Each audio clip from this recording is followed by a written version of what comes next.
Hello नमस्कार सभी को एडुकेयर एकेडमी पे बहुत बहुत स्वागत है। आप लोगों के लिए आज क्लास 10th के हम समरूप त्रिभुज के कुछ क्वेश्चन लाए हैं जिसका हम डिस्कशन कराएंगे। ठीक है, तो समरूप त्रिभुज से जो भी प्रश्न पूछा जाता है एग्जाम में हूबहू वैसा ही प्रश्न है और इसका डिस्कशन एडुकेयर एकेडमी 0.2 के माध्यम से आप लोगों के लिए कराया जाएगा।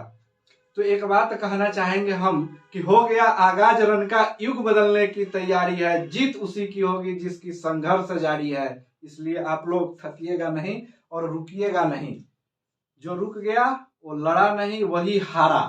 तो चलिए हम आपको समरूप त्रिभुज के दर्शन करवाते हैं कि समरूप त्रिभुज होता कैसा है और समरूप त्रिभुज के प्रश्न को आप लोग यकीन मानिए एकदम इस तरह यूं यूं करके नचाइएगा।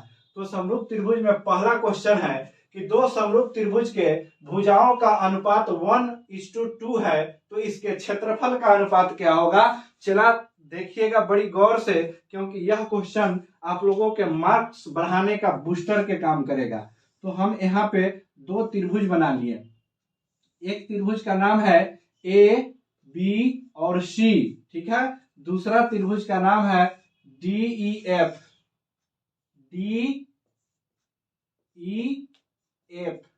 अब इस त्रिभुज के बारे में चर्चा किया है कि इस त्रिभुज के भुजाओं का अनुपात 1:2 है। मान लीजिए इस भुजा 1 है, ई भुजा 1 हो, ई भुजा का अनुपात 2 हो जाएगा, ठीक है। तो दो समरूप त्रिभुज के भुजाओं का अनुपात अगर 1:2 है तो इसके क्षेत्रफल का अनुपात क्या होगा। क्षेत्रफल के अनुपात होगा तो डायरेक्ट इसका स्क्वायर कर दीजिएगा, यानी कि ए बी बटा क्या हो जाएगा डीई, ठीक है, डीई। तो यहाँ पे कीजिएगा क्षेत्रफल निकालने के लिए ए बी स्क्वायर बटा डीई का स्क्वायर, यानी कि 1 का स्क्वायर कीजिएगा 1 का स्क्वायर बटा 2 का स्क्वायर कीजिएगा तो आएगा 1/4। तो इस त्रिभुज के क्षेत्रफल का अनुपात हो गया 1:4। This is your answer. चला ये ट्रेंडिंग क्वेश्चन है और ट्रेंडिंग क्वेश्चन को आप लोग नहीं किए तो आपका नंबर बढ़ने की संभावनाएं नहीं होती है। तो एक बार और हम समझाएंगे कि एक बार और आते हैं इस प्रश्न के ऊपर कि समरूप त्रिभुज दिया हुआ है, दो समरूप त्रिभुज दिया हुआ है जिसका एक के भुजा है 1 सेंटीमीटर, दूसरा का भुजा है 2 सेंटीमीटर का। तो कह रहा है कि यह त्रिभुज समरूप है, तो इसके क्षेत्रफल का अनुपात क्या होगा। इसके क्षेत्रफल का अनुपात क्या होगा, जैसे कह दे क्षेत्रफल के अनुपात क्या होगा, दोनों भुजाओं को स्क्वायर कर देंगे। दोनों भुजाओं का क्या कर देंगे, स्क्वायर कर देंगे, यानी कि 1 का भी स्क्वायर करेंगे और 2 का भी स्क्वायर करेंगे तो क्या हो जाएगा 1/4 हो जाएगा। तो यही आपका उत्तर हो गया। अब दूसरा प्रश्न देखिए, दो समद्विबाहु त्रिभुज के शीर्ष कोण समान है। यहाँ देखिए किस तरह घुमाया है क्वेश्चन पे फोकस कीजिए आप लोग कि क्वेश्चन को किस तरह घुमाया है, इस चीज को पकड़िए। दो समद्विबाहु त्रिभुज के समद्विबाहु, अरे भैया समद्विबाहु के मतलब दो गो भुजा समान। समद्विबाहु के दो गो भुजा जब समान हो गया तो कह रहा है कि समान कोण है, तो इसके क्षेत्रफल का अनुपात 16 और 25 दिया हुआ है। इसके क्षेत्रफल का अनुपात क्या दिया हुआ है 16 और 25। इसको हम मिटा देते हैं, 1 नंबर का काम हो गया आपका। मान लीजिए कि दो गो त्रिभुज है, इसका नाम है ई एफ, ठीक है। अब यहाँ पे इसका क्षेत्रफल के अनुपात दिया हुआ है। पहला का क्षेत्रफल दिया हुआ है मान लीजिए 16 और दूसरा का क्षेत्रफल दिया हुआ है 25, ठीक है। 25 यानी कि ये भी सेंटीमीटर स्क्वायर में जब भी क्षेत्रफल रखते हैं तो स्क्वायर में रखते हैं, ठीक है। स्क्वायर में इसलिए रखते हैं क्योंकि यह पूरे एरिया को कवर करता है। पूरे एरिया को अगर कवर नहीं करता तो स्क्वायर में रखने की कोई जरूरत नहीं था। क्षेत्रफल होता ही है उसी के लिए जो पूरे एरिया को कवर करके आए, और पूरे एरिया को कवर करेगा तो इसका स्क्वायर देना एकदम 100% सही है। तो यहां से अब कहेंगे हम कि इसके भुजा को कैसे निकाले। क्षेत्रफल तो दे दिया, अब भुजा को कैसे निकाले। तो भुजा को निकालने के लिए यहाँ पे लिखेंगे, मान लीजिए ए बी भुजा हम निकाल लेते हैं, यहाँ से डीई भुजा निकाल लेते हैं। तो यहाँ पे भुजा दिया था तो क्षेत्रफल निकालने के लिए क्या किए थे, स्क्वायर किए थे। स्क्वायर करेंगे दोनों का तो यहाँ पे क्या हो जाएगा 16/25 हो जाएगा। ठीक है, अब देखिए खेला कहाँ है, खेला होबो चला बिहार बंगाल में, खेला होबो तो ई देख कैसन खेला होगा, AB/DE। ठीक है, तो स्क्वायर हटेगा, इधर से रूट चढ़ेगा, रूट अंडर 16/25 हो जाएगा। तो रूट अंडर हो गया ही, तो रूट तोड़ेंगे कैसे, अब देखिए ध्यान से कि रूट तोड़ेंगे कैसे। तो यहाँ पे 4×4 इसको लिख सकते हैं, इसको 5×5 लिख सकते हैं, अंडर रूट कर दिए। अब ये 2 को है तो ये को बाहर आएगा, रूट तोड़ के आएगा एकदम 100%। तो यहाँ 4/5 लिख दिए, यह आपके भुजाओं का अनुपात हो गया। चलिए इसको आप लोग नोट कीजिए। चला आजकल एक ट्रेंड चला हुआ है, पतली कमरिया हाय हाय, उसी तरह है छोटा मोटा मैथ हाय हाय, पढ़ लो हाय हाय। चलो इसके बाद में आ गया 3 नंबर। 3 नंबर को कैसे देखेंगे हम लोग, देखते हैं मिटा करके इसको। ठीक है, और यहाँ पे लाइट भी मेरा भूचाल मचा हुआ है, इसलिए आप लोग घबराइएगा नहीं, थोड़ा सा वेट कीजिए, एक लाइट कट गया।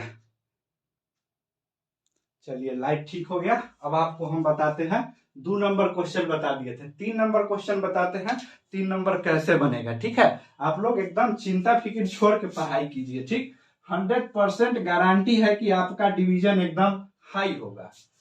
अगर डिवीजन हाई आया तो चला, कहीं कहीं तो लैपटॉप ऑफर में चल रहा है, एडुकेयर एकेडमी भी आप लोगों को प्राइज देगा, जो टॉपर करेगा, जिला टॉपर करेगा, उसके लिए एडुकेयर एकेडमी भी प्राइज रखा है, घोषणा करेंगे अभी, एग्जाम आ जाने दो। 3 नंबर क्वेश्चन है, किसी त्रिभुज के एक भुजा का वर्ग अन्य 2 भुजाओं के वर्गों के योग के बराबर है, तो यह किस नियम के अनुसार है। ध्यान दे, पाइथागोरस प्रमेय के खोज कहाँ है, पाइथागोरस प्रमेय ले आओ घिसीट के एग्जाम के अपने कॉपी के ऊपर। ठीक है, पाइथागोरस को एकदम घिसीट के ले आओ। यहां देखो ABC है, ये कह रहा है कि किसी एक भुजा के वर्ग अन्य 2 भुजाओं के वर्गों के योग के बराबर है।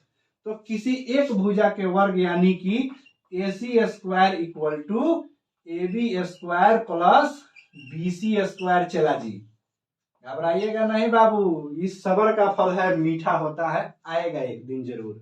AC² equal to AB² plus BC², B angle 90 डिग्री। ठीक है, जब यह 90 डिग्री होगा तो समकोण त्रिभुज होगा।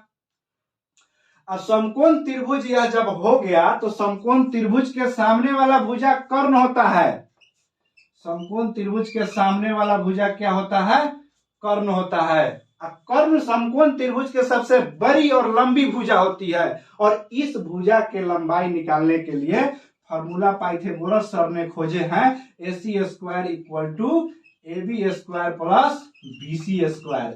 यह ब्रह्मांड के सत्य फॉर्मूला है। चला आप लोग इसको दिमाग में बैठाइएगा, नहीं बैठाइएगा तो बहुत पछताइएगा, इसलिए बैठाना बड़ी जरूरी है। अब कह देगा, कहीं कहीं कह देगा कि इसके संगत कोण के सामने की भुजा क्या होगा, संगत कोण क्या होगा, ये देख, ये चला था 90 डिग्री के सामने कर्ण हो गया।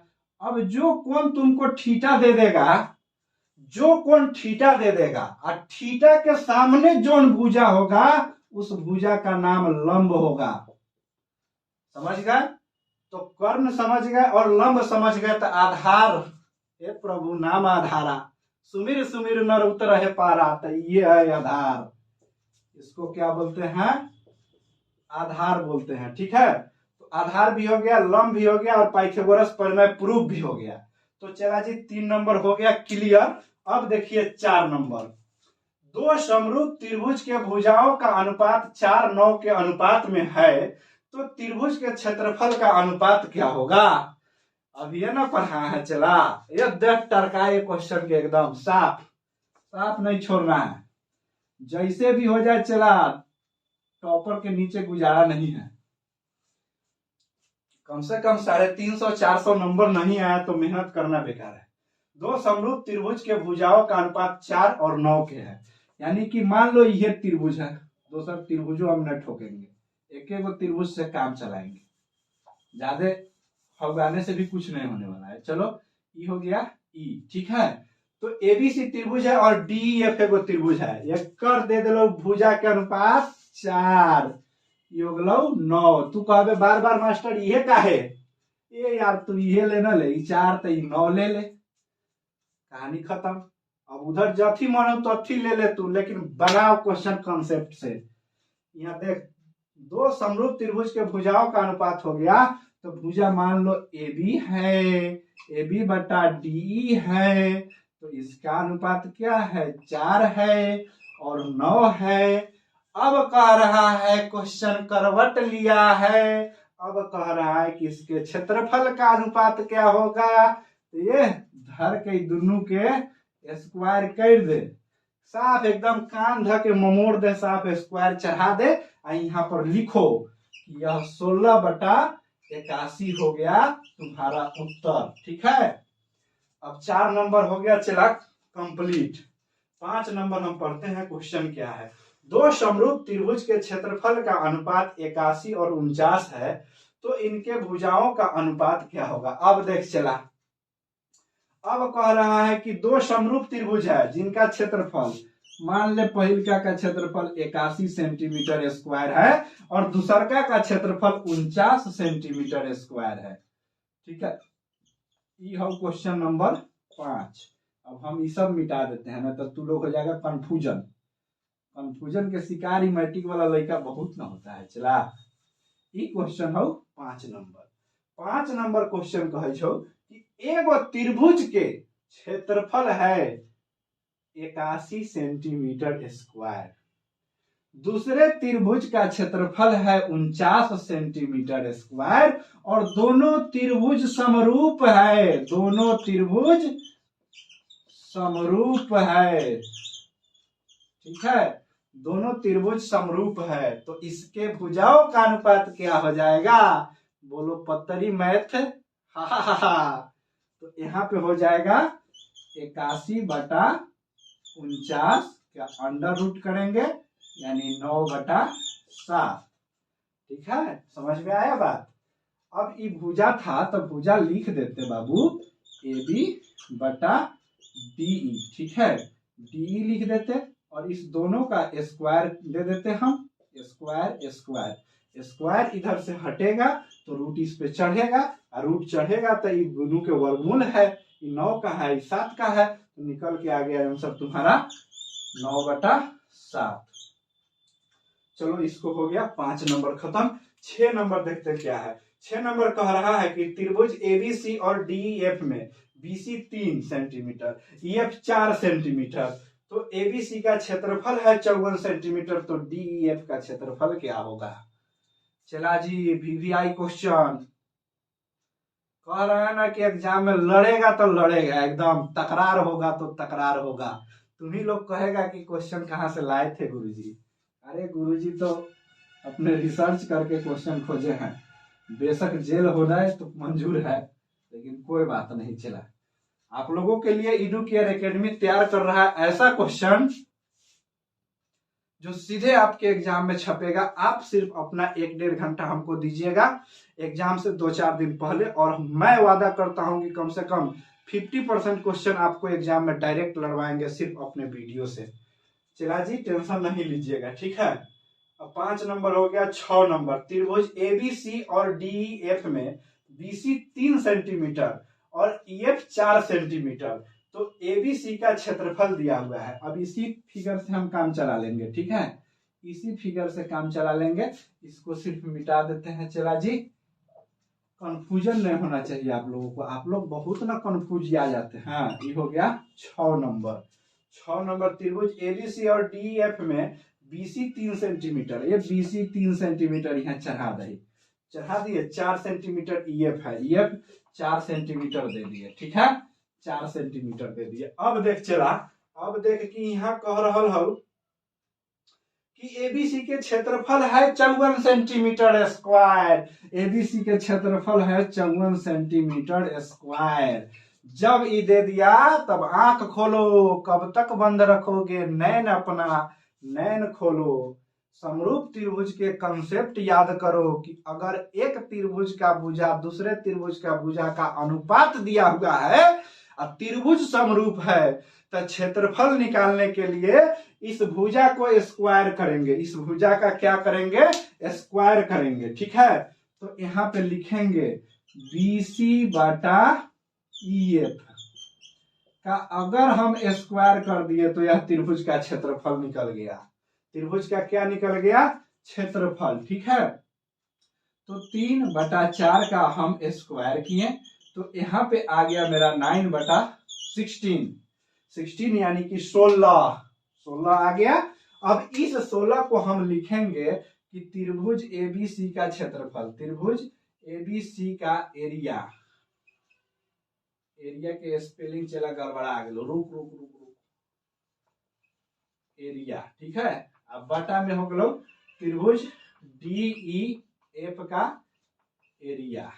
ठीक है, तो दोनों के जब एरिया का निकल गया रेशियो, जब भी देगा समरूप त्रिभुज रेशियो देगा, एक्यूरेट मान कभी नहीं देता है, ये रेशियो देगा, इतना का रेशियो हो गया। तो चला जी यहाँ देखिए पहला त्रिभुज के रेशियो अपना अनुसार क्षेत्रफल कितना है, 9 है, अपने अनुसार क्षेत्रफल कितना है, 9 आया है, 9, और यह किताब के अनुसार दिया हुआ क्षेत्रफल 54 है। तो है तो दोनों क्षेत्रफल ले और दोनों पहिलके का तो ले बराबर ठोक दे, 9 बराबर 54, तो 16 बराबर क्या होगा, 1। तो 9 बराबर जब 54 हो गया भाई जी, तो 1 बराबर निकालेंगे कि नहीं निकालेंगे बताइए, 1 बराबर निकालेंगे तो इस 54 में 9 से हम भाग करेंगे तो आ गया 9 छक 54 यानी कि 6 सेंटीमीटर। तो अब बताइए भाई जी कि 16 बराबर क्या होगा, तो 16 में 6 से गुना करेंगे, 16 छक 96 सेंटीमीटर स्क्वायर हुआ कि नहीं हुआ। तो इस त्रिभुज का क्षेत्रफल लिख देंगे 96 सेंटीमीटर स्क्वायर हो गया। इसलिए घबराइएगा नहीं, सब्र कीजिए, सबर का मैया बांध न टूटे, तेरा लाडला एक दिन आएगा जरूर मैट्रिक पास करके, तुम लोग चिंता मत करो। यहाँ चलिए 54 हो गया और यहाँ पर 96 हो गया। ठीक है, अब इसके बाद में हम 7 नंबर क्वेश्चन कराते हैं। चला जी घबराइएगा नहीं आप लोग। त्रिभुज ABC और DEF में AB बटा DE, BC बटा EF, AC बटा DF इक्वल टू 3/5 है, तो क्षेत्रफल का अनुपात क्या होगा। सिर्फ क्वेश्चन का लैंग्वेज घुमाया है भाई, क्वेश्चन का डाटा बदला है लेकिन मेथड नहीं बदला है बिहार बोर्ड। यही तो इसकी कमजोर नफ्स है, जिसने पकड़ लिया वो टॉपर, जिसने नहीं पकड़ा वो नीचे। इसलिए नस को पकड़िए, आपके एग्जाम लेने वाला जो सिस्टम है ना, चला ओकर नस पकड़िए, निचोड़ दीजिए धागे सीधे, कहाँ पे होता है नस। अब चला जी हम 2 को त्रिभुज बनाएंगे आपके सामने 7 नंबर प्रश्न के लिए। 7 नंबर प्रश्न के लिए हम 2 को त्रिभुज बनाएंगे। त्रिभुज ABC, इस त्रिभुज का नाम क्या है भाई जी, ABC, A B और C। दूसरा त्रिभुज हम बनाएंगे DEF, दूसरा त्रिभुज हो गया DEF, DEF। अब सुनिएगा चला जी, यहाँ पे डाटा क्या दिया है, AB बटा DE दिया है, AB बटा DE दिया है, उसके बाद में क्या दिया है, AC बटा DF दिया है, AC बटा DF दिया है, उसके बाद में क्या दिया है, BC बटा EF दिया है। ये पहले लिख दिया था, कोई बात नहीं, चला BC बटा EF दिया है, इक्वल टू क्या दिया है, 3/5, यानी कि कह भी दिया कि यह और यह त्रिभुज समरूप है, अब सभी भुजाओं का रेशियो भी दे दिया। चला तो आप लोग तो एग्जाम में आ जाइएगा कंफ्यूजन में, तो कंफ्यूजन काहे नहीं होगा, अब कंफ्यूजन नहीं होगा, कहा कि आपका एडुकेयर एकेडमी तो आपको बताया है कि भाई कंफ्यूजियाना नहीं है, इधर भुजा के अनुपात कह चो कि त्रिभुज समरूप है, तो त्रिभुज समरूप है तो ले दोनों के स्क्वायर ठोक दे, सीधे सीधे स्क्वायर ठोक, स्क्वायर चढ़ाओ, स्क्वायर के मतलब 3 गुने 3, इधर हो जाएगा 5 गुने 5, यानी कि 9/25, दैट इज योर आंसर। इसमें लिख 9, इसमें लिख 25। सेंटीमीटर स्क्वायर दे दही चला क्षेत्रफल के मात्रक हो न देवी तो 1 नंबर काट ले तो इतने से समझ गए। 7 नंबर। 8 नंबर क्वेश्चन कहता है त्रिभुज के तीनों शीर्षों के भुजाओं पर डाला गया लंब जहां एक दूसरे से मिलता है उसे क्या कहते हैं। बड़ी प्यार से समझिएगा इस बात को, क्योंकि यहाँ पे अगर प्यार नहीं हुआ आपको त्रिभुज से तो मैथ मेरा पढ़ाना बेकार और आपका मैथ पढ़ना बेकार, रह जाइएगा सिर्फ टॉपर बनने के लिए। ठीक है, मैथ से प्यार हो जाए चला तो दुनिया का कोई चीज नामुमकिन नहीं है। अरे मैथ ऐसा सब्जेक्ट है जो एगो बढ़िया इंजीनियर बनाता है, मैथ ऐसा सब्जेक्ट है कि आपको एकदम साइंटिस्ट बना के रख देगा, डाटा एनालिटिक बना देगा। अगर नहीं आएगा तो कैसे काम चलेगा। जीवन में गणित का बड़ी उपयोग है चला, हर जगह गणित है। ये त्रिभुज है ए बी सी, एबीसी त्रिभुज है चला जी। गला सूख गया भाई, आप लोग लाइक शेयर एंड सब्सक्राइब कीजिएगा, ठीक है, तभी ना जोश बनेगा। एबीसी त्रिभुज है, एबीसी त्रिभुज है। कह रहा है कि तीनों शीर्षों से लंब डाल दे भाई, तीनों शीर्षों से लंब डाल दे भाई। तो ये लंब डाला गया, तीनों शीर्ष एक जगह जहां मिलान किया है, इस मिलान बिंदु को क्या कहते हैं भाई जी। तो इस मिलान बिंदु को हम लोग कहते हैं लंब केंद्र। इस मिलान बिंदु को क्या कहते हैं, लंब केंद्र। इस मिलान बिंदु को क्या कहते हैं, लंब केंद्र। तो इसको आप लोग ध्यान कर लीजिएगा। 8 नंबर है। 9 नंबर कह रहा है कि सभी वर्ग आपस में क्या होंगे। भाई हो, त्रिभुज है तो त्रिभुज तो समरूप होता है, ये दिया है, लेकिन यही जंग दे देगा एगो राइट एंगल ट्रायंगल है, एगो ऐसा ट्रायंगल, तो आप कर लीजिएगा समरूप। कौनो जिंदगी में ये समरूप नहीं हो सकता है एकरा से। लेकिन वर्ग ऐसा डायग्राम है कि एक वर्ग तू यहाँ बना ला भाई, यह तरह के एगो वर्ग न तू 1000 वर्ग बना ला। लेकिन लेकिन लेकिन पॉइंट बिंदु है कि वर्ग आपस में समरूप होता है, समरूप होता है। वर्ग आपस में क्या होता है, समरूप होता है। ये होगा क्वेश्चन नंबर 9। वर्ग आपस में समरूप होता है, त्रिभुज को तो समरूप किया जाता है। भुजा में भुजा, क्षेत्रफल में क्षेत्रफल मिला करके किया जाता है, लेकिन वर्ग आपस में समरूप होता है। ये बात याद रखिएगा मेरा। 10 नंबर क्वेश्चन चला जी, कट रहा होगा वीडियो में, थोड़ा आप लोगों को देखने में परेशानी होता होगा। हम यहाँ इसको लिखने के काम करेंगे पहले, उसके बाद बताएंगे। आप लोग सब्र रखिएगा, बस इतने याद रखिएगा ना, सब्र के मैया बांध न टूटे, बेटा तेरा आएगा मैट्रिक पास करके, घबराना मत। चलिए उसके बाद में देखते हैं हम 10 नंबर क्वेश्चन। किसी बाह्य बिंदु P से, चला जी 10 नंबर क्वेश्चन इस प्रकार है कि किसी बाह्य बिंदु P से वृत्त पर स्पर्श रेखा खींचा गया है, जिसमें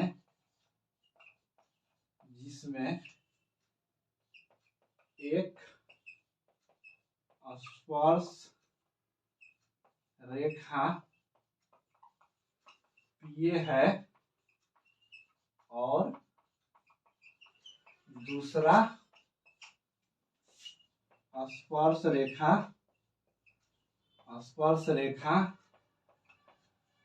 PB है।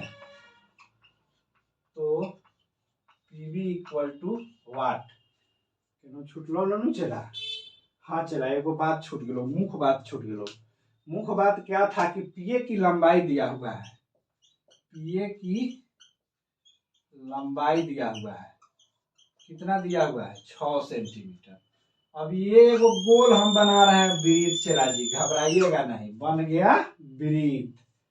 अब कहेगा कि इस वृत्त के बिंदु P से चला जी बिंदु के किसी भी, यहाँ पे बाह्य बिंदु P है चला जी, मान लीजिए कि बाह्य बिंदु P है, ठीक है, कहीं भी यहाँ पे मान लीजिए कि एगो बाह्य बिंदु P है, जहां से एकदम धीरे धीरे लेके आइए स्पर्श रेखा है, और एक स्पर्श रेखा नीचे के तरफ से गया है, थोड़ा सा कट गया, इसमें सटा दीजिए, स्पर्श रेखा गया है। मान लीजिए चला जी यहाँ A है, यहाँ पर P है, यहाँ पर जहां कट रहा है इसका नाम B दे दीजिए। अब इसका लंबाई दे दिया है 6 सेंटीमीटर, तो अब निचिलका के लंबाई पूछ रहा है, यह PB की लंबाई पूछ रहा है, कैसे निकालिएगा।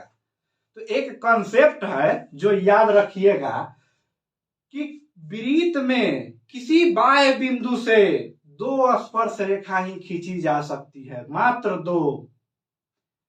वृत्त पर किसी बाह्य बिंदु से 2 ही स्पर्श रेखा खींची जा सकती है, तीसरा स्पर्श रेखा हिम्मत नहीं है किसी मैथमेटिशियन के खींच दे में। तो यहां से अब इसका कॉन्सेप्ट होता है कि अगर 2 है तो ये दोनों आपस में बराबर है, इक्वल है, दोनों स्पर्श रेखा बाह्य बिंदु से जो खींचा गया दोनों स्पर्श रेखा आपस में इक्वल है। तो चला जी पीए बराबर अगर 6 सेंटीमीटर हो गया मेरे यार, तो पीबी बराबर क्या हो जाएगा, पीबी बराबर क्या हो जाएगा मेरे यार, 6 सेंटीमीटर हो जाएगा। That is your answer. इसलिए आप लोग घबराइएगा नहीं, चला जब तक लड़ा नहीं, जिसने लड़ा नहीं वही हारा। याद रखिएगा, एडुकेयर एकेडमी आपके साथ है, एकदम कदम से कदम मिला के चलेगा। जब तक तुमको हम डिवीजन नहीं दिला देते तब तक यह सांस इसी तरह चलता रहेगा, सिर्फ एडुकेयर एकेडमी 0.2 के माध्यम से। और आप लोगों का मेरा यह प्रयास अगर अच्छा लगा हो ना भाई, तो लाइक शेयर और सब्सक्राइब और वीडियो को फैलाइएगा जहां तहां, ठीक है। अपने मित्रों का भी सहयोग कीजिएगा, क्योंकि मित्र से बहुत कुछ की प्राप्ति होती है, अगर मित्र है तो बहुत कुछ मिलेगा, ठीक है। धन्यवाद। भारत माता की जय। आप लोग देख रहे हैं एडुकेयर एकेडमी।